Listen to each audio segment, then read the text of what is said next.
All right, hello and welcome to the MegaMonsterCast. For today, we are talking about episode 4 of Ultraman Arc. I am Nick. With me are Alex and Josh. Hello and, and today we're going to talk about this episode, which I know I have semi-mixed opinions on. I think you're not alone. I like the monster design. So, fun fact, No. Josh, I actually have a big problem with this monster design. No, dude. What are you like? How? I like parts Are of you it. telling me that a freaking Rutta and a Rampardos mixed together is not a good design? Hey, Josh. First off, it's a Pachycephalosaurus and a rat. You fucking monster. No, it's a Retta. Rat-ta-ta-ta. Hey Josh, real quick. Yeah. Look up Nezutron and then look up Teleston. What was the first one? Nezutron, the one that we got this episode. And then look up Teleston. Or like, why does UP get to name it? Because UP is apparently, just based off of how this episode set it up, the second closest person to Yuma. Okay. What was the second one again? Teleston, Telesdon. Tell me if you notice anything similar about these two creatures. I'll wait. I'll wait. Josh is walking away now. Okay. Describe what you see. The same. So much of the same. It's almost the exact same suit. They added some fur bits and changed the head, and that's it. It is like almost the exact same design, and it bothered me when I was first watching the episode because I couldn't place why this thing looked so like familiar to me. And then I went on Reddit and I saw like people were making jokes about that. I'm like, son of a bitch, that's why it looked similar. This is why it looks so familiar to me. Mm-hmm. But yeah, this episode starts with a little bit of a recap from last episode. The recap specifically lingers on showing the two armors that Yuma drew when he was a kid for the ultimate hero. Yeah, that's not going to come up at all this episode. We do get honestly a really fun scene where Rin and Yuma are going out to eat lunch together. Aww, they're in love. I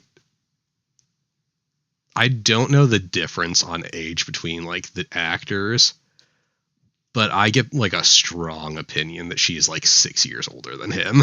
Oh, 100%. She's in like her late 20s, maybe 30, and he is like fresh out of college.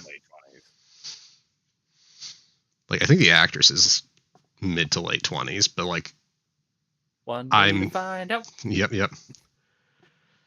But yeah, they're going out and about. They're getting food, and they find out that there's a rat that is fucking up the shopping district.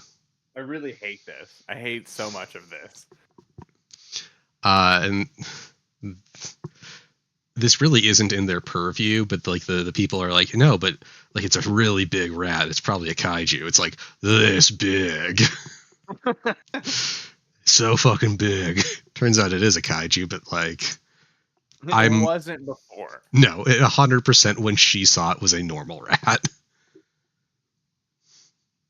But it had a bacterial infection. Yeah.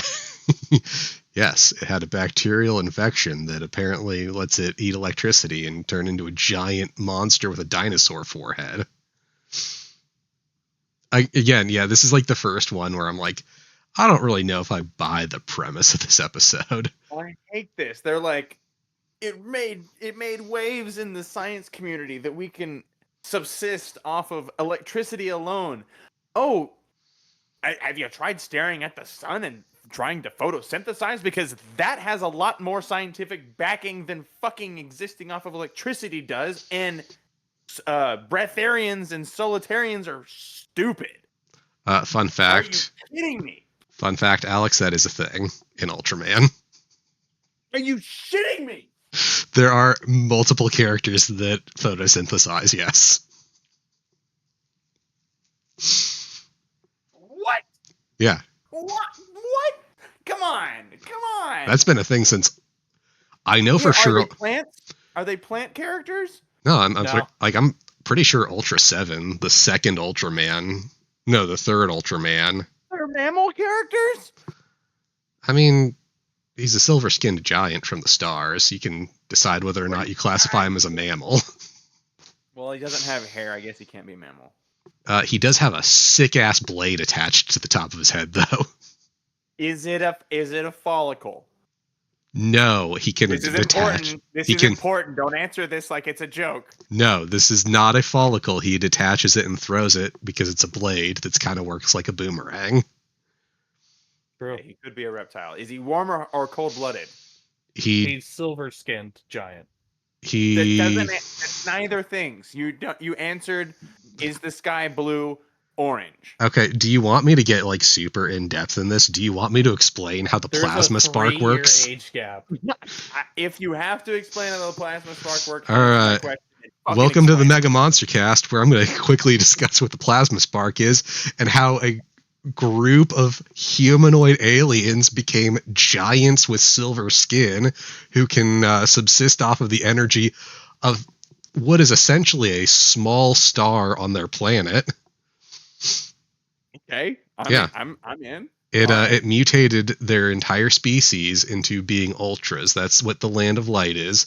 The Land of Light is their world, where this thing called the plasma spark transformed all these relatively human aliens into ultras, an entire Like the civilization. All-Stars from Transformers? Kind of, yeah. That's where I was going with it. Yeah, it's like really similar.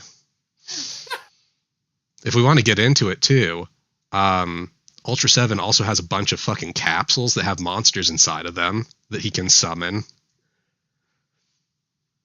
Cool. Yeah, he made Pokemon. It's like Yu-Gi-Oh! Or Pokemon battles. Yeah. No, he literally made Pokemon. No, like that's not a joke. That is me. Like the dude who made, like the people who made the Pokemon games have openly talked about they were directly inspired by that. Yeah. That's something I've been holding in my back pocket for a while. Yeah, you must have been, because that is one hell of a name drop for the Ultraman legacy. Yeah, no, fucking capsule monsters. Sure. Gotta catch 'em all. Yep. Well, Meekless. Am I in the right episode here? Need to make sure I'm. Episode Does it 4. say episode 4? Okay, no. I'm thinking of Orb. Okay, never mind. Yep. No, we did a lateral on this one. We did, but like we get kind of the collection. I'm playing cards kind of thing. Mhm. Orb too. You know, they're collectible, so I guess the this was legacy is still there. So. this was like before that. This was not even a collectible thing. This was just, hey, what if we had a guy who like could also like have his own tamed monsters fight the monsters, and then we could have like the Ultra and a monster team up to fight 2 monsters. I mean, it's a natural progression. It honestly makes. I total did sense. grow up with Pokemon, so it seems like everyday shit. But Yeah. I imagine that's kind of the progression that went through their heads. But I imagine in that year, I imagine in like 1966, 67, whenever, that was probably fucking mind blowing for kids though. I was gonna say, like, when was Ultra 7? 67 ish. Like around there, I want to say. Okay. Anyway, let's get back to the episode. After And taking, we're back. Yep. Yeah. So now we're going to talk about rats. I like that. Could we just keep talking about the origin of Ultraman? I was way more interested in that. I mean, we can. That might end up just being the fucking. So for the beer stream, that might just be my presentation this time. Hey, I would be into that. Yeah. Oh god, when is that? That's Friday. That's in 2 days from when we are recording this. So if you're watching this, it already happened. Yeah, it happened well over a week ago. It was so much fun, and you missed it. Yeah. I've been so busy. I hope you I didn't. have forgotten. Yep, you're gonna have to get ready. I have nothing ready. So anyway, Well, you've got moments to get ahead of that. So Yep. here we go. so anyway, I love that Rin calls Yuppie as kind of like a passing the buck thing, almost like, hey Yuppie, I have to find this rat, I guess. Can you like come help us? I mean, what good is an AI if you don't give them menial tasks that you don't want to do? Like that is literally the point. Mm-hmm. Sounds like slavery with extra steps. I mean, just wait. This If they're not sentient, it's not slavery. If they're sentient, it is slavery. no, mid-season we're gonna have Yuppie like decide that he doesn't like being their servant, and he's going to rebel and become like a giant robot. You don't have to rebel. Just let him go. It's No, fine. he's going to resent Skip, and he's going to try to destroy their headquarters. No. Yeah. No, but they seem so He's gonna be. I will not into be it. like Alpha 5. Yep. I don't get that. But yes, Power Rangers. yes. What? Mighty Morphin Power Rangers. Who's that? No, I will hurt myself. I think you I've mean never watched any Mighty Morphin Power Rangers, by the way. Josh. I think you mean Zhu Ranger. Kyoryu Sentai Zhu Ranger. Want to say that a little bit more clearly, real quick? Zhu Ranger. There you go. Okay. Kyoryu Sentai Zhu Ranger. Yeah, Hebrew Ranger. Yeah.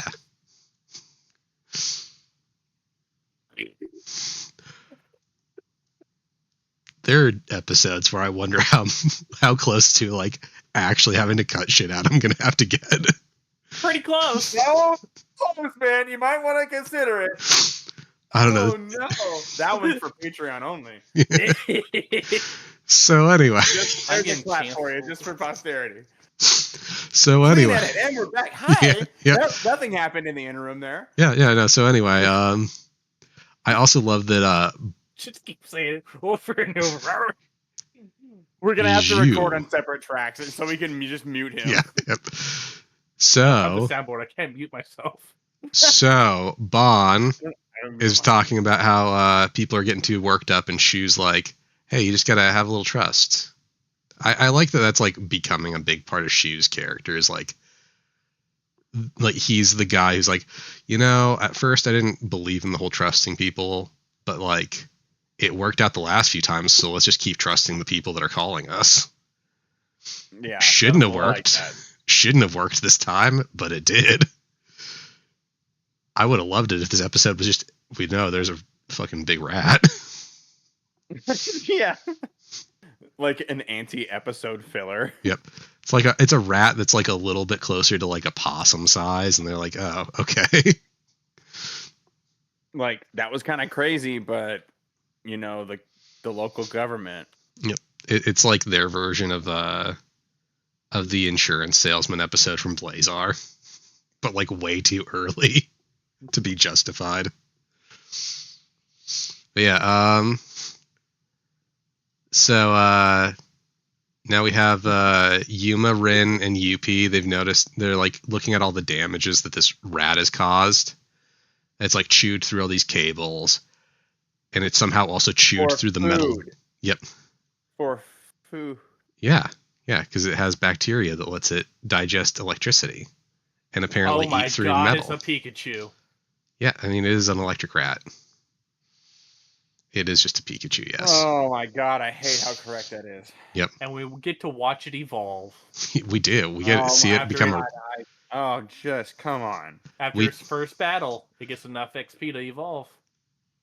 Well, no. He in fact uses a mineral that has electric qualities, like a thunderstone, to evolve, like a Pikachu would. Geez. That was a bunch of other... Are you saying this one Gigantamax? Oh, God. Kind of, yes. Jeez. Yep. Come on. Yep. So yeah, this rat can chew through metal too. We see that. That's an electric steel type. Yeah. I love how after they see the chewed through metal door that has very clear and obvious teeth marks, they literally are still discussing, well, I don't think that was a normal rat. I'm like, how is it still on the table?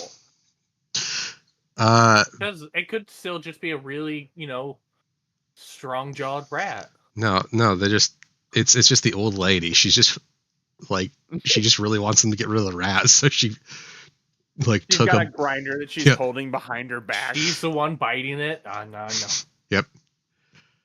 No, so I get new dentures sooner or later. So due to reasons, they figure out that it's going to Kiwami Heavy Industries, where they have a new special reactor that runs on dye mode, a mineral found in Africa. And that if you expose it to beta waves, it releases electricity. I hope it's not a blood dye mode. The first few times I wrote dye mode, it tried to change it to diamond. I'm so upset. That was a really. I'm just gonna. That was a good joke. Fuck. Yep. Oh. This is so stupid. Does the pretty rock turns water into steam and turn a turbine? No, then it's not fucking real. Well, yeah, that's how all this shit works. Like all your spicy rocks, they make water go. Well, I mean, it could be worse. It could be worse. They could make a machine. They could make a machine that controls the future in a fucking clubhouse. And then forget about it. Check out our other episodes for that. Yep, just never touched on again. No, it's not.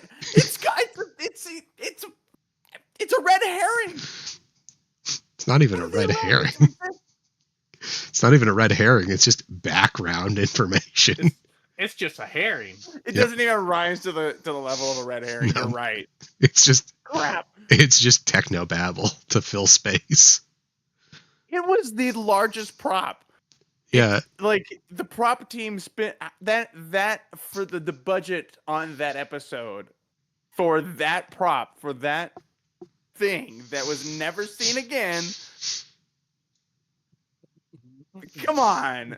Yeah, it was pretty great. I love that. Anyway, so I'm just sitting here amazing. Listening to the Mighty Morphin Power Rangers music in my head. Valid. So they're gonna split up to try to cover more ground, and Yuma gives Rin a net gun, which honestly they capture the rat. Yeah, I mean, it's a good idea. It doesn't really do anything for the episode, but that's cool. Whatever.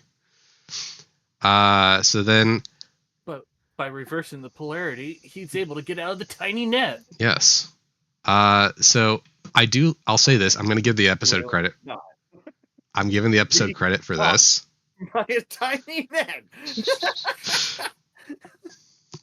So I'm going to give the episode credit for this. The music when they're going down the stairs honestly kind of slaps. Yo, it went so hard. It was This felt very ultra 90s Doctor Who to me. Oh, dude, this has such a specific vibe for an episode.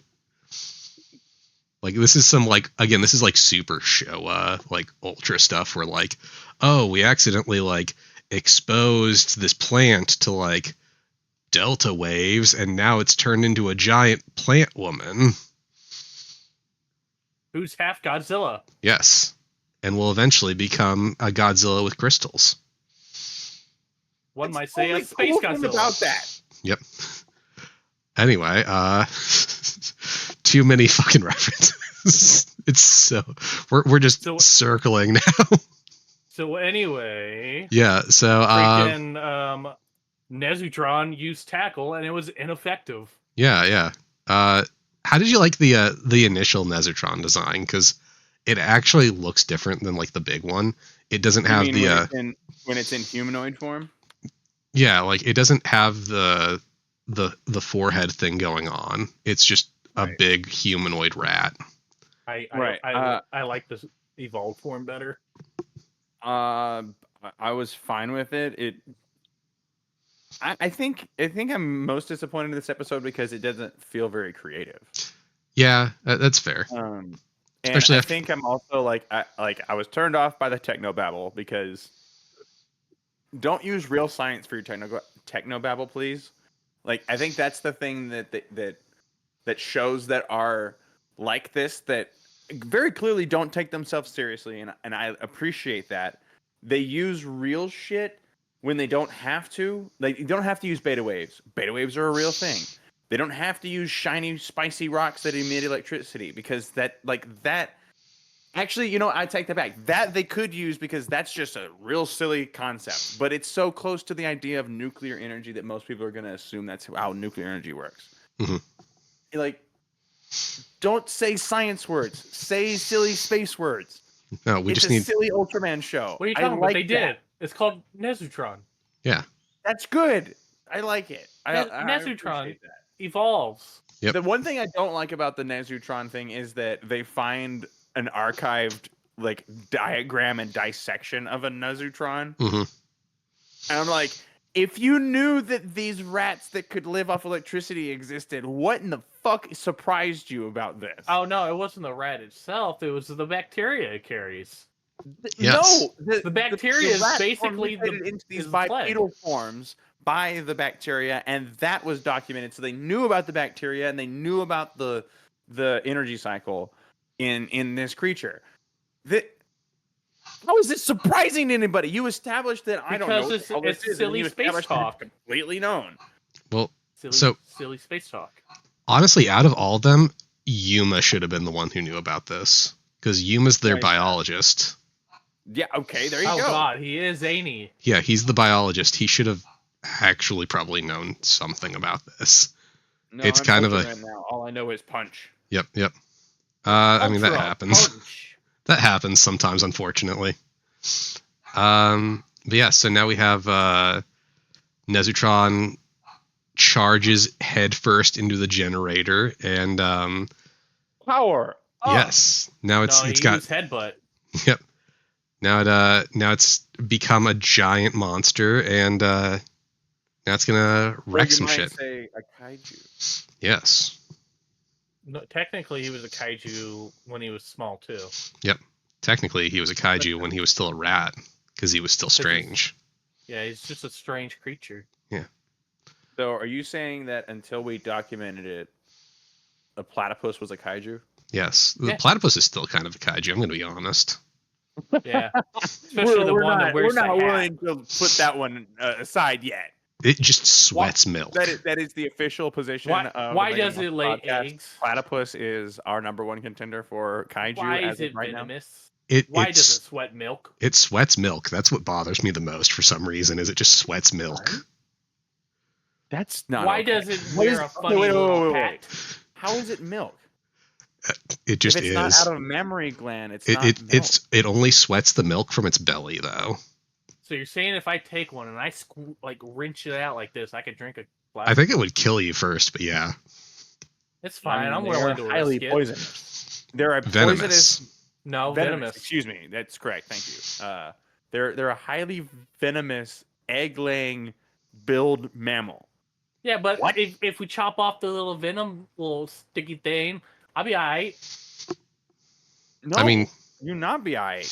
Yes, I'll be alright. You could not fight off a determined guinea pig. I would too, because I would want to eat it. I want to eat a guinea pig. I don't feel like anyone should eat a platypus. I feel like there's too many problems with that, but you can go for it if you want to. Yeah. I What could the smoke fuck it. would I they even taste like? Would I they want to taste like smoke one now. reptiles, or would they taste like mammals? It tastes like mammal, like something really gamey. This is a super weird episode. I don't like this line of thought. All right, I let's do. moving on. Let's Yeah. go. No, We so can keep going. What would people? No. so then basically because Nezutron now has a cable built into its body. Somehow Yeah, I didn't see that. Really? Yeah, Yeah, there's that weirded me out. there's just a cable and a port built into its body that attaches it to the generator. It's at all times attached to the generator. Yeah, Yeah. the that entire is time. what that is. Yeah, There's that part that's where why they he's had to turn it running off. and he just like runs Yeah. out of cord. And falls. Yeah, he literally gets stuck because he reaches the end of its leash, basically. Ah, oh, weird. Yeah, So it like evolved. Okay, so this is more like a Gigantamax or a Mega Evolution. It's not as cool as a Mega, so let's yeah, it's more like a Why GMAX. wouldn't it come out of his ass like a tail? Because that would that make would've more worked so sense. much better. Why is that not his tail? Like how like are you serious? Yeah, it would have made more sense. I feel like I looked away to do something and missed that whole electric cable part. Yeah, and it's a weird choice. They Why? So he's They- got a tail and a tail like back port. Yeah. Thing. yeah, it's like the umbilical cord in Evangelion, which Oh god. you have not watched, but that it. Josh, I'm right? Yes. I'm already uncomfortable. Yeah, we'll get to that eventually. That's a damn good can't show. wait. Should I wait to watch Evangelion then? Okay, fine. I mean, like, I wasn't gonna watch it. I got it That's on fair. Blu-ray. I am ready. I have the Well, you don't have DVD room releases for from me. the 2000s, so I'm gonna see if I can find those. I don't. I'm sorry. Anyway, yeah, so we get a Sleep fight. on the floor. I just might. So we get a fight that is not the best fight of this episode, like of the episodes it's not bad. It's not bad. Just a fight. Yeah, it's just alright. It has like one good camera effect in my opinion, which is when it's like firing those like quick burst attacks and like the camera pans from the back, so it's like sweeping side to side. And even though it's not as good as like other episodes have done, but whatever. Like, we eventually had to run out of like really cool fight scenes, and we'll probably get some new ones later on. But like, if we're gonna have one episode that's not gonna have a cool fight, it's gonna be this one. Yeah. Yeah, I don't think they set up a lot. Like, if they weren't going to be creative with the monster design, I'm not really surprised that they weren't very creative with the fight itself or the resolution, frankly. Yeah, I mean, the ending was fine too. But yeah, so while Arc is fighting Nezutron, Yuppie and Rin go to try to shut down the generator because it's drawing power, and if it overloads the generator will explode and kill everybody. The blast might be Because of all the larger blood than dye the modes. Jesus. Mhm. It might be larger than the planet itself. Yep. Though Again, I will say we do get one of my favorite bits earlier. It's someone says, "Look, it's Ultraman Arc." Cut to Ultraman Arc. It's like roll credits. I do wish with Arc, the fact that when his actual chest piece starts going off, I wish his headpieces did the same. that would have been cool. Yeah, I feel like that would have worked. But yeah, so we get kind of like, honestly, the stuff with Yuppie and Rin was more interesting to me than the fight itself. Like, where they had to like basically work their way back through the plant now that it's been like partially destroyed, and have to like, Yuppie has to put out the fires so Rin can get through, and he has to move debris for her, like justifying Yuppie's existence for this episode. We spent the budget. We got to use them. Yep. Then that costume doesn't pay for itself unless it's on screen. Yep. Then they managed to more or less, like, they shut down the generator. The fight continues. Arc,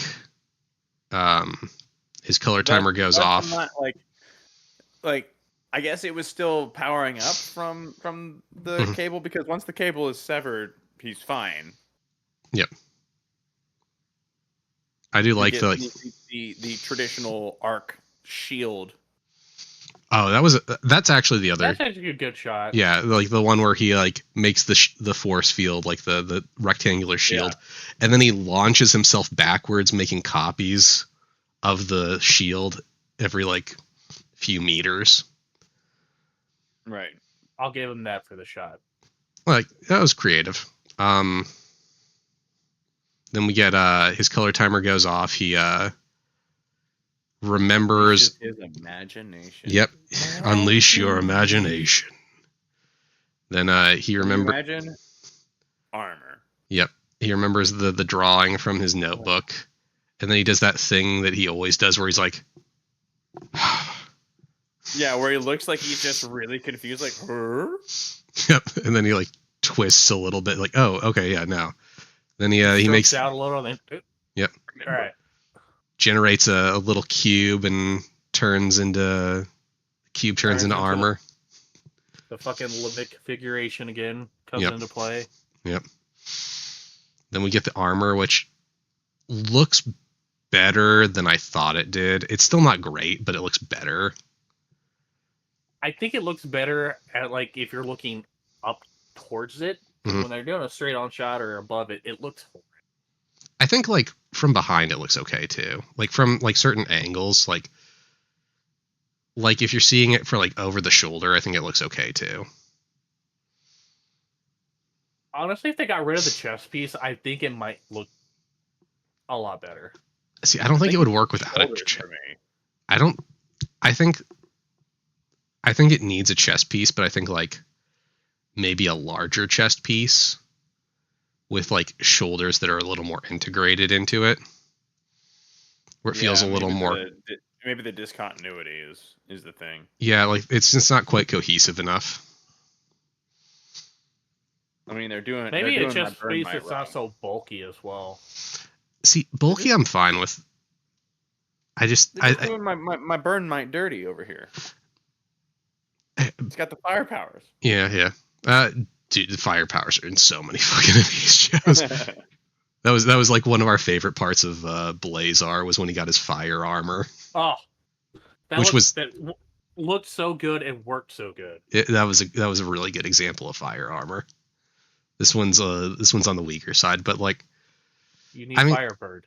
Yeah, I'll give it credit for this though. I think the gauntlets looked good. Like I think those worked. Yeah. Like the gauntlets themselves looked good. Yeah, they were the highlight, I think. Mm-hmm. And then like the actual fire attacks look pretty okay too. Yeah. Now we just need to see the power of the moon. That one's the one I thought looked worse to begin with, so I'm hoping I'm wrong about that. Out of these two, I thought the sun one looked better when I saw the concepts for them, and I'm worried about that moon one. I'm just surprised we got it so early. I mean, it kind of makes sense. This is about when, like, I think we got Burnmite before this in Orb. I think we got Burnmite in episode 3. Yeah, that was that early. Yeah, because we have all the intro forms by episode 5, like in episode 5. Yeah. But yeah, I don't know. After the fight, he does the whole arc finalize beam thing. That beam always looks cool. I like it. Well, beam is actually really good. Mm-hmm. Bond gives Shu the rundown of everything that happened, and like we get like actually a really good moment from Rin where she talks about how like growing up she moved around a lot, so she lived in a lot of different places, and she moved here when she joined Skip, and out of like all the places she lived, this is her favorite. Yeah, I mean, like, my thoughts on this episode were this wasn't a really good episode for like Yuma. Yuma's kind of like an afterthought, and like, yeah, the designs aren't. He's a side character in his own show. Yeah, the designs for Nezutron aren't great, and really, really overuse a fucking suit they made for the Showa era with some modifications. But I actually think this is a really good episode for Rin. I think this has really good characterization for her. I just like with Blazar, they managed to, anytime they would characterize one of them, the members of Scarred, you still got good work with Gento too. For this one, I feel like they dropped the ball where it was like really focused on Rin, and it didn't feel like Yuma mattered at all. But that's just me. No, I'm right agree there with with you. I'm curious to see what the next episode's going to be like, because the next episode has some interesting looking stuff based off of the next time on Ultraman Arc. Yeah. We're gonna probably watch him. We're gonna watch him wear his blue armor, and we're gonna get the backstory for the coffee, not the coffee guy, just the coffee he drinks. I'd probably watch that episode. If they leaned, be a pretty good episode. I want that episode just so Josh is annoyed. Yeah. Any other thoughts before we end this one? Coffee's great. Yeah. Coffee. Yep. All right. Well, with that, tune in next time for our next episode on Ultraman Arc. It's not blood coffee or blood diamonds. No, it's blood dye mode. Sorry, dye mode. Yeah. Yes. Right. We were out of here. You brought us here. Get your shit together now. Mm-hmm. All right. Tune in next time.